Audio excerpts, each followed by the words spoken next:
被大家催更咗好多次嘅早晨抗炎熱飲，今日終於嚟啦！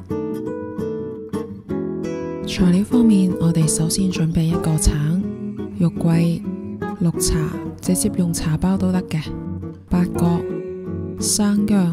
首先將大皮嘅生薑切片，橙亦都切3、4片。然後我哋準備600毫升嘅水，將啱啱提到嘅肉桂、八角、生薑同埋橙放入去養生壺入邊，冚蓋煮7到8分鐘。時間到咗之後，等溫度降到80攝氏度之後，再將綠茶亦都放入去壺入邊。呢次就唔使煮啦，直接焗5分鐘。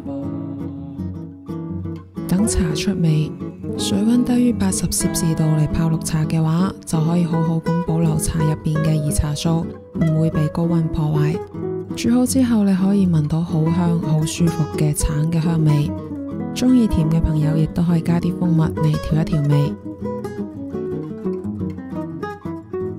好啦，今日就到呢一度，我哋下期見啦。